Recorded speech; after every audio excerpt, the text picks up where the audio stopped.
झारखंड से आज की सबसे बड़ी खबर यही है कि 34वें राष्ट्रीय खेल घोटाले की जांच अब सीबीआई करेगी।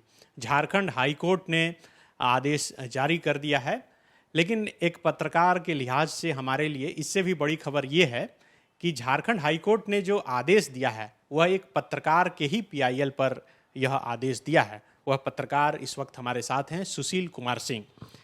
सुशील जी, बहुत लंबा इंतज़ार करना पड़ा। 2017 में आपने पीआईएल किया था और आज जब हम लोग बात कर रहे हैं 11 अप्रैल 2022 है। उस वक्त क्यों लगा आपको कि राष्ट्रीय खेल घोटाले की जांच सीबीआई से होनी चाहिए? जी, उस वक्त मेरे पास कहीं से कुरियर से करीब 15-16 फाइल आया, 2000 से ज़्यादा पन्ने थे। तो मेरी क्यूरियोसिटी शुरू से थी। नेशनल गेम्स को मैंने कवर भी किया था और उससे पहले जितना भी डेवलपमेंट था राइट फ्रॉम 2002 टिल डेट, तो मेरे को ऐसा लगा था कि कुछ ना कुछ गड़बड़ है, लेकिन फैक्ट्स हमारे पास बहुत कम थे और जिनके पास फैक्ट्स थे वो अपनी सहूलियत के हिसाब से 2-4 पन्ने हमको दिया करते थे। उसी के आधार पे हम लोग खबर लिखा करते थे। तो जब मैंने दस्तावेज़ जुगाड़ किया और कहीं कहीं से दस्तावेज़ मिला और जब उन दस्तावेज़ों को मैंने पढ़ा और उसी दौरान मेरे को एक ऑडियो टेप भी मिला जिसमें करीब 3000 से ज़्यादा ऑडियोज़ थे, तो उनसे ये साफ लग रहा था कि एसीबी सही तरीके से मामले की जांच नहीं कर रही है और वो जांच प्रभावित है। तो इस प्रभाव में जो एसीबी जांच कर रही थी वो जांच सही तरीके से हो ही नहीं सकती थी। इसलिए मैंने देश की जो प्रीमियर एजेंसी है सीबीआई और ईडी, उससे जांच करने का मैंने गुहार लगाई थी। यहाँ दर्शकों को यह बता देना बहुत ज़रूरी है कि 34वें राष्ट्रीय खेल का आयोजन झारखंड की राजधानी रांची में 2011 में किया गया था। 11 से पहले ही इस खेल के आयोजन के लिए खेल सामग्रियाँ और तमाम चीज़ें की खरीदारी होने लगी थी और उसी वक्त एसीबी, जो एंटी करप्शन ब्यूरो है झारखंड का, उन्होंने केस दर्ज किया था और इसकी जांच शुरू कर दी थी। एसीबी जांच कर रही थी, लेकिन एसीबी के जांच से संतुष्ट नहीं होने के कारण सुशील जी ने हाईकोर्ट में पीआईएल दर्ज किया, यानी कि जनहित याचिका दायर किया और सीबीआई से जांच करने की मांग की। अब तक जो जांच चले सीबीआई के, एसीबी के, उसमें तो कई लोग जेल भी जा चुके हैं। अब जब सीबीआई के जांच शुरू होंगे तो क्या लगता है कि कौन वैसे लोग जो छूटे हुए थे अब इस दायरे में आएंगे? कई बड़े मठाधीश हैं जिनको कि छोड़ दिया गया था। आप देखें, खेल घोटाले का जो जांच करने का हाई कोर्ट ने आदेश दिया, उसमें दो पक्ष हैं। एक है खेल खरीद और आयोजन से जुड़ा हुआ जो घपला घोटाला है वो, और एक दूसरा है जो स्टेडियम निर्माण में घपला घोटाला हुआ वो। घपले घोटाले की जांच कहीं नहीं हो रही थी, जबकि ये मामला 2007 में एसीबी के समक्ष आया था और उस वक्त जो महापात्रा जी जो डीजी थे उन्होंने उस पर लिखा था कि एफआईआर की जाए, लेकिन 2007 से लेके 2015-17 तक कभी भी एफआईआर उसमें दर्ज ही नहीं हुई और उस पर कोई कार्रवाई नहीं हुई। आज तक कोई उसमें कार्रवाई, कोई डेवलपमेंट नहीं है। तो ये दो मामला है। और दूसरा जो मामला है वो खेल इक्विपमेंट और खेल आयोजन से जुड़े हुए विषयों का मामला है।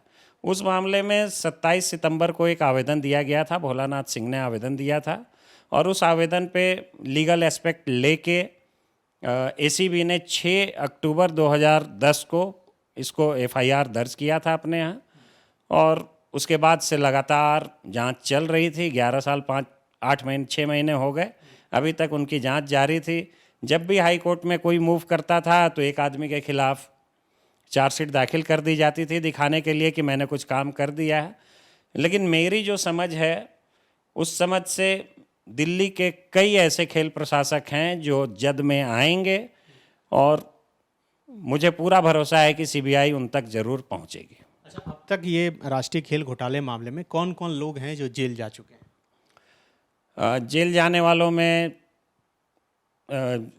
इस मामले में मैं आपको बता दूं 4 नामजद आरोपी बनाए गए थे। आर के आनंद, SM हाशमी, PC मिश्रा और मधुकांत पाठक। तो आर के आनंद हाई कोर्ट से हेल्थ ग्राउंड पे बेल लेके बाहर हैं और बाकी 3 लोग समय समय पर अलग अलग उनको जेल भेजा गया था।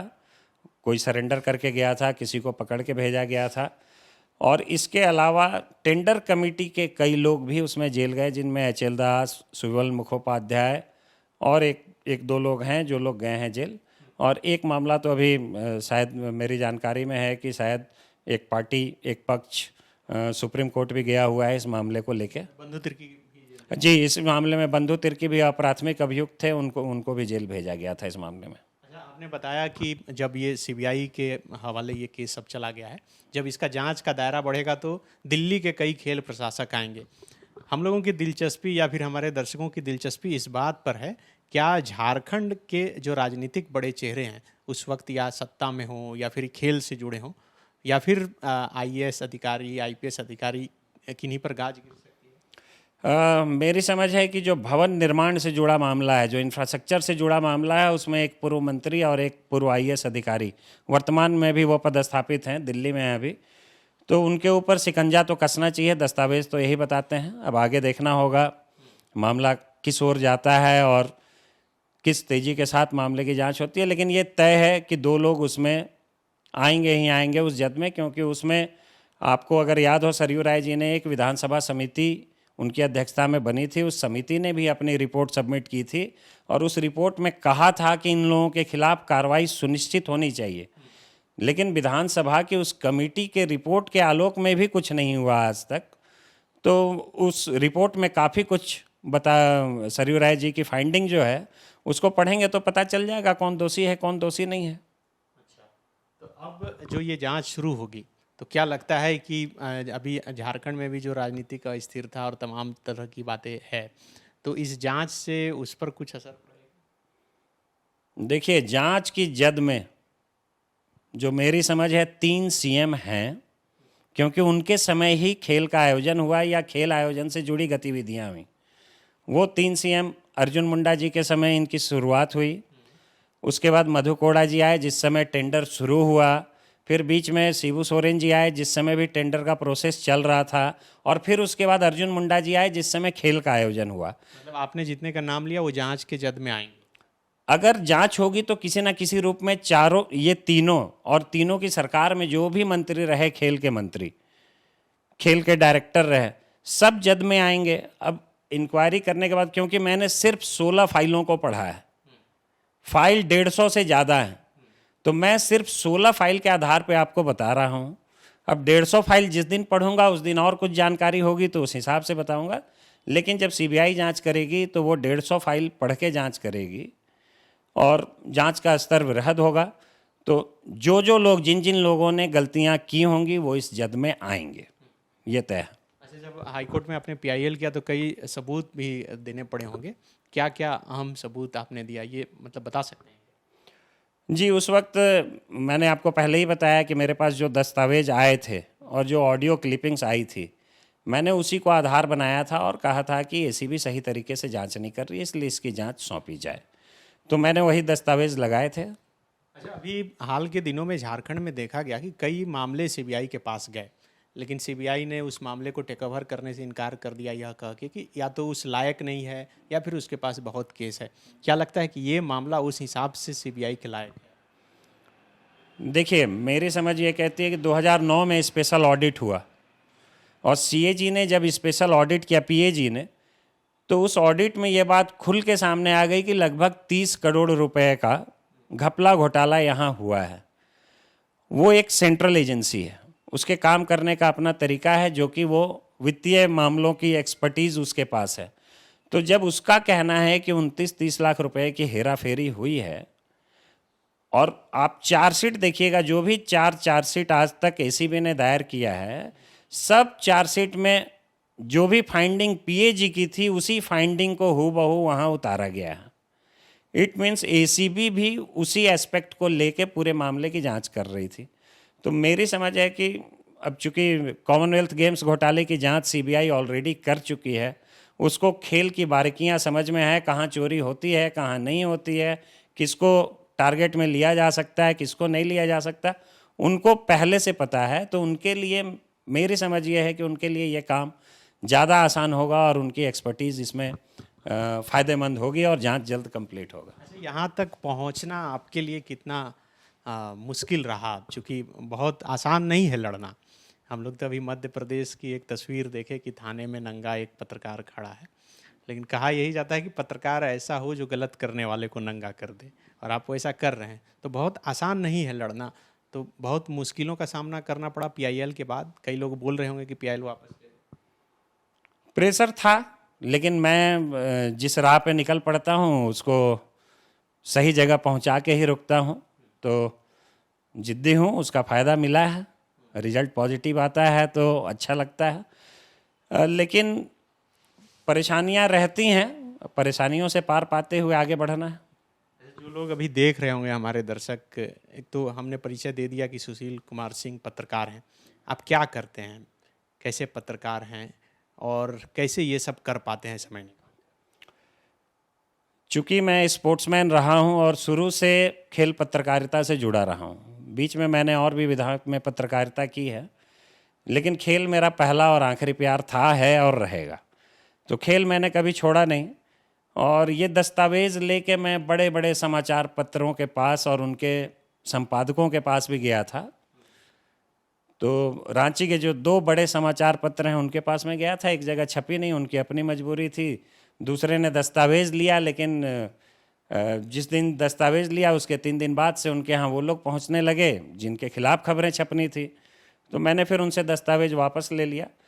तो अच्छा नहीं रहा मेरा अनुभव। जब वहाँ खबरें नहीं छपी तब मैंने अपना एक वेब पोर्टल खोला 19 सितंबर 2016 को, और जब से मैंने खोला है तब से कई मुहिम मैंने चलाई है और हर मुहिम में मुझे सफलता मिली है। जितनी मुहिम मैंने, चाहे ताइक्वांडो में महिला खिलाड़ियों के शोषण का मामला हो, आज के आज सारे के सारे जो शोषण करने वाले थे सब उस फेडरेशन से बाहर हैं। उसके बाद नेशनल गेम्स में आप देख ही रहे हैं, सीबीआई की इंक्वायरी हो गई। और भी 1-2 मुद्दे हैं, उनको भी मुझे लक्ष्य तक पहुंचाना है। तो क्या लगता है कि सीबीआई, आज तो आदेश दे दिया हाईकोर्ट ने, अगर केस टेक ओवर जल्द ही कर लेता है सीबीआई तो कितने दिन लगेगा? चूँकि एसीबी तो बहुत लंबा जांच चार्जशीट का प्रोसेस चल चुका है, बहुत मुश्किल नहीं है अब सीबीआई को जांच करना, बहुत कुछ मिल जाएगा उससे। कितना दिन लग सकता है इसमें जांच? ये तो सीबीआई के लोग बताएंगे, लेकिन मुझे लगता है कि जो स्केल है 150 से ज़्यादा फाइलें हैं, तो सिर्फ और सिर्फ एसीबी के फाइंडिंग्स पे आगे बढ़ना सुसाइडल होगा।